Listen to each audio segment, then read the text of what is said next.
2025년 6월 5일 목요일 매일 성경 묵상을 시작하겠습니다. 오늘 하나님의 말씀은 역대상 5장 18절로 22절까지 말씀입니다. 역대상 5장 18절로 22절의 말씀입니다.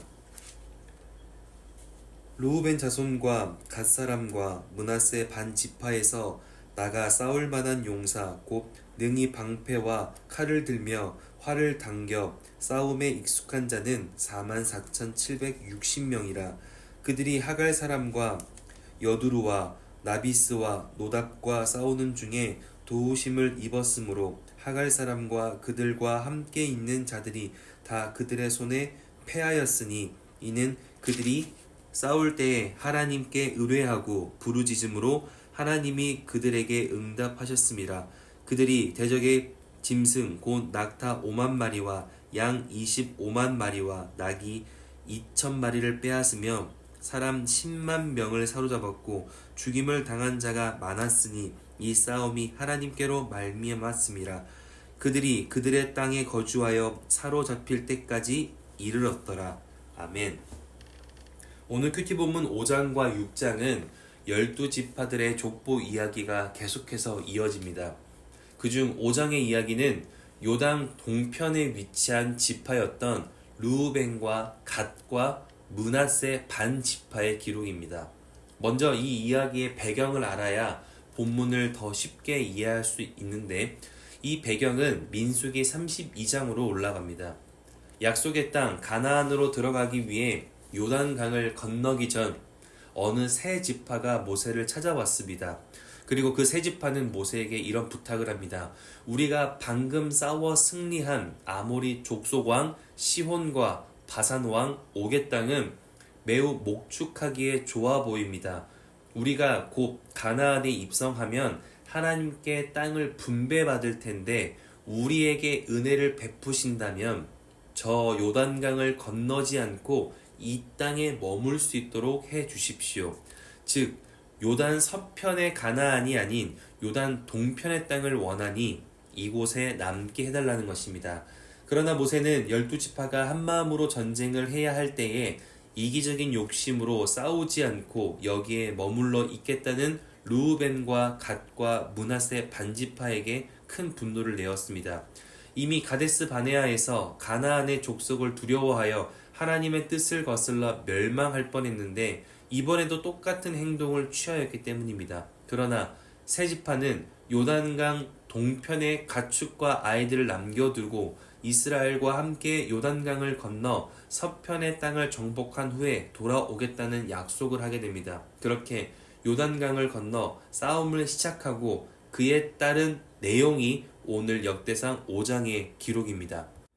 먼저 18절에 요단 동편을 원했던 이 세 파의 군인은 44,760명이었습니다. 그런데 19절과 21절에 그들과 싸움을 하는 상대는 하갈 사람으로 10만 명이었다고 합니다. 정확히는 포로가 10만 명이나 되었던 것이니 상당한 인원이 있었다는 것을 생각할 수 있습니다. 즉 4만의 군인이 10만 이상의 사람들과 싸움을 해야 하니 절대 쉽지 않은 전쟁이었습니다. 그러나 20절에 하나님의 도우심을 입었으므로 그 전쟁을 이길 수 있었습니다. 여기에서 도우심을 입었다는 성경 원어를 보면 군사적인 도움을 주었다는 뜻으로 그 전쟁에서 그들이 그때 누려야 하는 군사적인 직접적인 은혜를 주셨다는 것입니다. 분명 전쟁을 치르는 이 세 지파는 하나님의 특별한 은혜, 자신들을 향한 구별된 도우심을 통해 하나님이 그들을 어떻게 지키시고 얼만큼 돌보시는지를 명확히 깨닫게 되었습니다. 그러니 29절 하반절에 그들이 싸울 때에 하나님을 의뢰하고 부르짖을 수 있었던 것이고 하나님을 의지하는 그 믿음이 온전한 승리를 만들어내었습니다. 그런데 다시 자기의 땅으로 돌아온 세 지파의 결말은 이러합니다.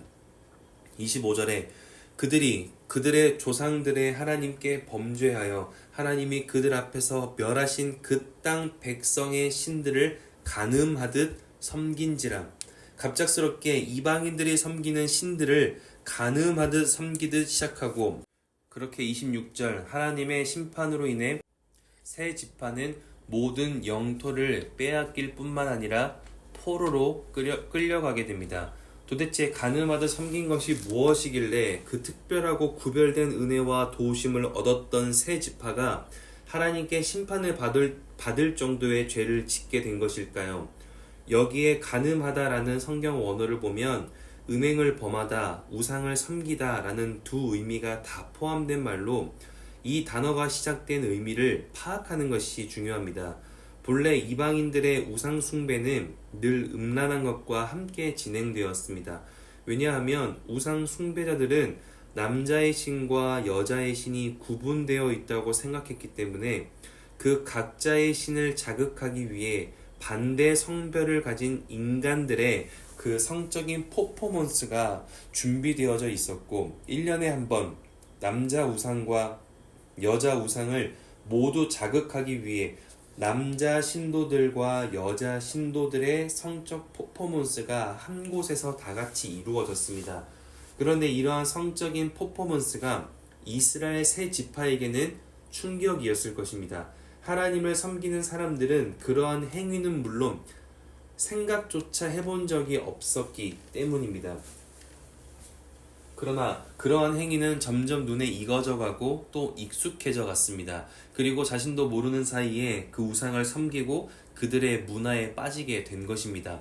즉, 간음하듯 우상을 섬겼다라는 말은 단번에 대단한 결단을 내렸다는 말이 아니라 서서히 빠져드는 것을 의미하는 말로서 하나님을 섬기던 이 새 지파는 서서히 우상에 빠져들 만큼 하나님을 조금씩 떠나다 보니 멸망까지 왔다는 말입니다.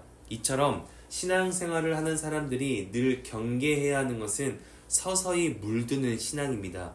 우리는 이스라엘의 새 지파처럼 큰 은혜를 하나님께 경험할 때가 있습니다. 우리는 이스라엘의 새 지파처럼 나만을 위한 하나님의 특별한 사랑을 경험할 때가 있습니다. 그러나 그와 동시에 나도 모르는 사이에 하나님과 관계없는 것도 경험하게 됩니다. 이것이 죄인 줄 몰랐는데 시간이 지나보면 나의 신앙에 큰 걸림돌이 되어 있는 것이 있고, 이것이 문제인 줄 몰랐는데 시간이 지나보면 나의 신앙에 큰 어려움이 되어 있는 것이 있습니다. 그래서 우리는 은혜와 사랑과 감격 중에 있더라도 늘 내 삶을 점검하고 내 마음을 돌아보아야 하는 것입니다.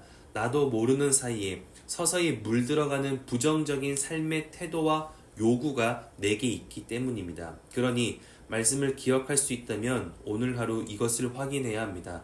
나는 현재 하나님과 관계없는 것에 물들어 있진 않은가? 그리고 나는 하나님에게 물들기 위해 노력하는 것이 있는가? 우리가 잘 알듯이 어떤 것이 내게 묻은 것과 물든 것은 다릅니다.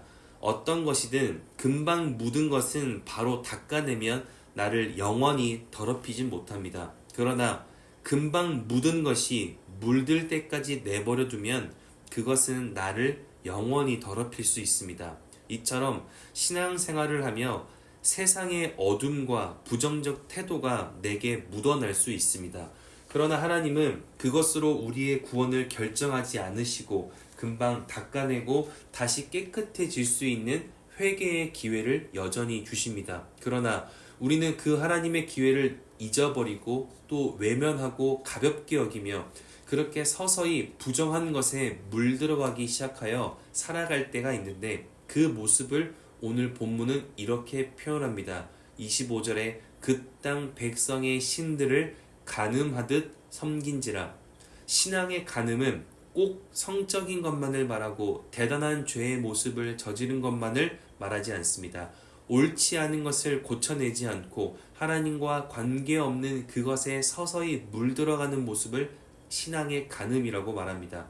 그러니 오늘 말씀을 기억할 수 있다면 오늘 하루 내가 하나님께로 물들어가고 있는지를 돌아볼 수 있기를 바랍니다. 그리고 하나님과 관계없는 것에 내 마음이 빼앗겨 있다면 그것이 내 삶에, 내 신앙에 깊숙이 물들기 전에 믿음으로 고쳐내고 바꾸어내고 회복하시기를 주의 이름으로 축복합니다.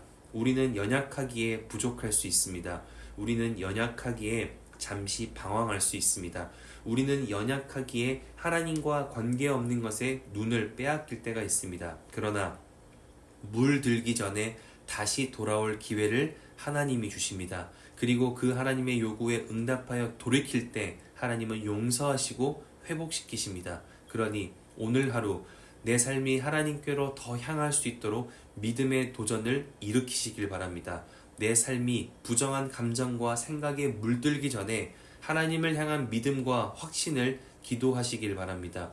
그렇게 우리가 어떠한 상황과 삶의 형태에 있을지라도 세상과 어둠에 물들지 않고 하나님을 향하기 시작할 때 반드시 구원의 은혜가 우리의 삶에 물들어가고 그 구원의 기쁨으로 영원히 우리가 기쁨으로 살아갈 수 있을 것이라 믿습니다. 그렇게 오늘 하루가 하나님과 관계없는 것에 눈을 빼앗기고 마음을 빼앗기는 날이 아니라 내 마음과 내 삶의 모든 태도가 하나님께로 향할 수 있는 그렇게 하나님께 물들어가는 복된 목요일 될 수 있기를 주의 이름으로 축원합니다. 기도하겠습니다. 사랑이신 아버지 하나님, 오늘도 말씀으로 우리의 삶을 되돌아보게 하시니 감사합니다. 우리의 삶에 하나님과 관계없는 것이 많이 있습니다. 특별히 하나님을 기억하지 못하고 하나님을 바라보지 못하도록 나를 어지럽게 하는 삶의 어려움들이 참 많이 있습니다. 그러나 오늘 말씀처럼 그러한 것들에 나의 마음과 생각을 빼앗기지 않기를 원합니다.